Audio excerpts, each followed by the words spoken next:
Okay, I'm Travis Oates, and welcome to 5 Steps to the Perfect Game. Today I have with me Jason Frankovitz. Hello. And Jason comes to us by the way of Kitty Bungalow. Tell us a little bit about Kitty Bungalow. Kitty Bungalow is a terrific volunteer organization in the Los Angeles area that rescues and rehabilitates and finds forever homes for cats and kittens. Now, by rehabilitate, are these kitties mostly criminals, or? They start as criminals, but at, Sure. Kitty Bungalow, they learn the virtues of walking the right path in life. Sure, like a cat, My Fair Lady, basically. Not terribly dissimilar. I'm a good cat, I am. Yeah. The great thing about Kitty Bungalow, they're very effective. They've been helping kittens and cats in LA for years.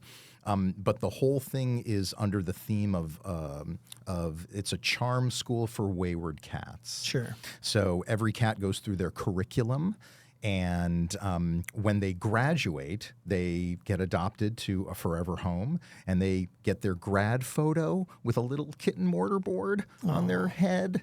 And they're a great organization, and my wife and I have been working with them and volunteering off and on with them for years now. And we will have information down below in the video. If you want to get in touch with Kitty Bungalow and you want to get a criminal cat to be part of your forever family. So to start with, when we're making our perfect game, we want to start with a theme. Now, I'm pretty sure I know what your theme is going to be. I would imagine cats. It would definitely be cats. All right, I'm a cat guy, crazy cat guy. Step 1 to the perfect board game is going to be a game about cats. Okay. So now, step 2, we need an objective. What are we doing? What are the cats trying to do? For example, there is a cat game called Isle of Cats. Isle of Cats. And I those was cats, just admiring Isle of Cats Yes. a couple minutes ago. And those cats are trying to escape an island. Oh. And you're trying to get the most number of cats out. Okay, Yeah. got it. So what would be the cat theme here? So if you could have the perfect... Let's examine another part of your life. Now, what do you do for a living outside of Kitty Bungalow? I'm a voice actor. So you're a voice actor. Yeah. So maybe the cats are voice acting in some way, or attempting to voice act? Or These are talent cats. talent cats? Talent cats. Talent cats. Okay. All right. So I think you know what? Here's what I think it is. Sure. I think the cats are auditioning to get that big role. All right, that's perfect. That's it. okay. So that we got a game now about cats. Yep. And they're auditioning for the perfect role, the perfect voiceover role, or just acting in general? Let's say a voiceover role. Sure. Sure. Yeah. Sure. The perfect meow. Right. Yeah. So Right. you're just trying to. All right. So now, how long have you been a voice actor? Gosh, a little over 20 years now. Oh my goodness. Yeah, I started in San Francisco doing some PS2 and GameCube games. Oh, what? Give me some of your bona fides here. Which games? I did Dynasty Warriors 3. Okay. I did Mystic Heroes, Ninja Assault. I wonder if we ever did a video game together. I wonder. Because I've done a lot of video games, and of course, you never really meet the people you're doing them with. No, because Did you do any of the Kingdom Heart games? No, I was never on any of those. Trying to think of what would be some of the other titles that I don't know that I've done so many of them. But what was your favorite? What was your favorite video game that you worked on, or favorite VO project in general? I did a project. I love doing the games. Very recently, I did a dubbing project for Netflix. There was a German crime drama, and they wanted it in English, and so I was cast to do one of the characters and some of the background, walla work for the other just characters in the scene. So I'm on a show called Crooks on Netflix. Oh wow! And it's pretty good. So you work with crooked cats and crooked Germans. I guess so. I never thought of it like that, but I guess that's an accurate thing to say. All right. All right. So we have a game. We move on to step 3. Now mechanics. Okay. What would be the primary mechanic? And by that I mean, is it something where you're rolling dice? Are you moving along a board? Are you is it you building a deck of cards? I see. What do you think the perfect mechanic? And do try to take from your life experience. I see. So I think, knowing cats as I do, Sure. that it has to be something with them going after a treat. So in this case, it may be a dexterity game.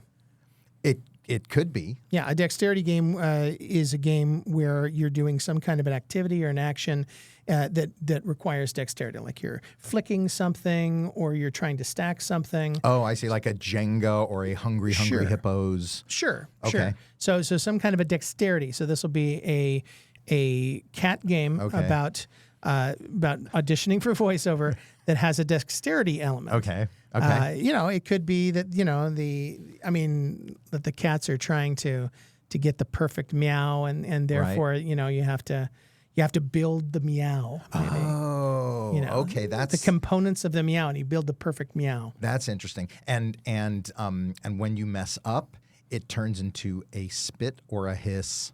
Oh yeah. Because they'll. Exactly. So, how many cats do you have, or how many pets in general? I don't want to say your only cats. Sure. I don't want to. You don't want to box me in. Box you in, exactly. So we have 4 cats that are ours, my wife and I. But when we moved into our neighborhood, it turned out that our new home was ground zero for a cat colony of ridiculous proportions. Wow. So on any given day, we are feeding between 12 and 20 cats. That is a lot of cats. It is a lot. Do they rotate, or are you the same cats every time? No, I would say that there's a core of about 12, but there are another half dozen or so that are in the general area, and they know a sucker when they see one. Sure. So they come by for snacks and the odd meal. So that's got to add up. That's a lot of cat food. It is. It's a lot of, yes. I have 2 cats. You have 2, and you're already in the poorhouse. I was going to say, and that's a lot of money for 2 cats. So it is. We my wife is very good looking for a bargain. Sure. Much more so than me. See, I heard. I don't know if you guys out there heard. My wife is really good looking for a bargain. That's what I heard when he said that. I'm like, well, okay. Okay, roll with it. Yeah. Are you saying that your wife is very attractive and yet cheap? That's what I heard in my head. The fact that my wife is good looking is unrelated to her bargain hunting abilities. To her bargain hunting. and I've met his wife. She is very attractive. In fact, the 2 cats that I own, I got from Jason. That's right. Through Kitty Bungalow and your kindness. We were talking one day, and it was around Christmas time. Yes. And Christmas was coming up. I couldn't figure out what I was going to do special for my kid that Christmas. And you had mentioned that you had 2 cats that you were searching for a home for, and it was completely unrelated. I didn't say to you, I'm trying to figure that. You were just talking about it, and I turned to my wife and I'm like, Kitty Christmas. Kitty Christmas. And that's what it ended up being, Kitty Christmas. And your wife sent me some photos of Kitty Christmas, and I showed them to my wife, and we were just delighted. That's one of the reasons why we love doing the rescue work that we do, is because when we place a cat or a kitten in a home, we know that we're enriching someone's family. We're giving that cat a family. We're adding someone to a person's family. And it's gratifying for us. Which brings us to step 4. Step 4 of the perfect game, the scoring system. So we need a way to score. So it can be a variety of different ways. It can be points. Okay. So the person with the most points win. It can be a cooperative game where we're really just trying to collectively do a specific thing. Okay. It can be a situation where one person accomplishes that task and that person is the winner. I see. Or it can also be a timed thing. Oh. It can be somebody within that certain time period got close enough to a particular goal, and whoever got closest to that goal. So there can be a variety of ways to score the game. So this game, which is cats trying to get the perfect voiceover job by stacking up and building the best meow. How exactly would you like this perfect game to be scored? So, auditions are competitive. Sure. You want to try and get a role, and a lot of other people do too. Yeah. And so you're all trying for the same thing. So definitely not cooperative. So I think it's not cooperative. I think that each player is building their own audition. Sure. And you have to get your audition to the right height, Okay. say. Is there a time limit? I think there has to be a time limit. All right, there so has we to be got a timer. something, because the pressure needs to be on. So is it whoever can build the highest and thus best meow without getting a hiss or a I think within that time limit? I think so. I think there's a certain height at which, like, you're right for that. You're the right voice. You have the right pipes for that role, and so it has to be timed. And you know what? Maybe I'm going crazy now. It's your perfect game. You can do anything you want. I can do whatever I want. As you're building your audition to be perfect, you have something that you can do or something that you can spend that'll kind of like slow someone else down a little bit. Okay, so there's a gotcha mechanic. There's a little bit of one. A screw you mechanic that can hinder your opponent. Yes, I don't want to say screw you, because that's a little too confrontational in the voiceover world for me. But I understand what you're saying. No, I just think, like, when you submit an audition, you have to be very fast, because they want to pick somebody very fast. Sure. So anything that that delays you by an hour, like, I definitely want to audition, but I'm not going to be home for another 30 minutes. Like, you kind of need to do it super duper fast. Rob Paulson one time stabbed me in the leg and slowed me down one time. I'm sorry to hear that. Completely true story. True story. No, it's not. Sorry. Rob Paulson is the nicest guy in the world. He did not stab me in the leg. No, he was at my wedding. He's no nice Paulson guy. stabbing. Yeah. So I think anything that slows down your fellow voice actor, I think that's something you can deploy. Like, are you going to spend your time making them a bit slower, or are you going to spend your time moving forward on what you're doing? Right. So there's a strategic element. Okie doke. All right. Now, you're a voiceover actor. You're a cat lover. Yes. You are going bankrupt trying to feed them. True facts. True facts. What do you see as the future for you? What do you in 5 years? Where are you hoping to go with all this? Well, I would love to be doing voiceover full time. Right now, it's not a full time opportunity for me. It's tough. It's tough to get it to be like. It is, and there's plenty of talented people in this business, and a lot of them have got a lot of hustle. So it's I would love to be in that position. Sure. For the cats,